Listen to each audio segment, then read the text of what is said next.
अजितदादांनी भाजपच्या नेत्यांची घेतली भेट, दिल्लीत घेतली ज्येष्ठ नेत्यांची भेट अशी माहिती सूत्रांनी दिलेली आहे। विधानसभा निवडणुकीबाबत चर्चा झाल्याचं समोर आलेलं आहे। उपमुख्यमंत्री अजित पवार यांचा दिल्ली दौरा, दिल्लीत भाजपच्या ज्येष्ठ नेत्यांसोबत अजित पवारांची ही भेट झालेली आहे अशी माहिती सूत्रांनी दिलेली आहे।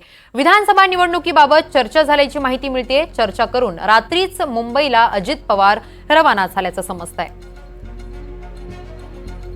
अजित पवारांनी भाजपच्या नेत्यांची दिल्लीत भेट घेतलेली आहे। अजित पवार आणि भाजपच्या ज्येष्ठ नेत्यांची दिल्लीत बैठक झालेली आहे अशी माहिती सूत्रांनी दिलेली आहे। विधानसभा निवडणुकीबाबत या बैठकीत चर्चा झाल्याचं देखील समोर येत आहे। या संदर्भात अधिकची माहिती देण्यासाठी आमचे प्रतिनिधी रामराजे शिंदे आपल्या सोबत आहेत। रामराजे, अजितदादांनी भाजपच्या ज्येष्ठ नेत्यांची भेट घेतल्याचं समजतंय, काय अधिकची माहिती आहे?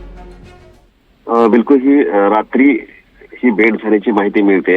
अजित पवार आता दिल्लीमध्ये दाखल झाल्याचं आपल्या सूत्रांनी सांगितलेलं आहे आणि भाजपच्या काही ज्येष्ठ नेत्यांची त्यांनी भेट घेतलेली आहे। पुढच्या विधानसभा निवडणुका डोळ्यासमोर ठेवून कशा पद्धतीने सोबत जायचंय महायुती म्हणून या संदर्भामध्ये चर्चा झाल्याची माहिती मिळते आणि त्याचबरोबर की जागा वाटपच्या संदर्भामध्ये सुद्धा या बैठकीमध्ये चर्चा झाल्याची आपल्याला माहिती मिळते।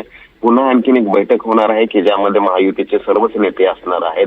त्यामध्ये भाजपचे, त्याचबरोबर शिवसेनेचे आणि राष्ट्रवादी अजित पवार यांचे हे नेते बसणार आहेत आणि त्यानंतर विधानसभेच्या निवडणुकीच्या संदर्भातली एक रणनीती जी आहे ती आखली जाणार आहे।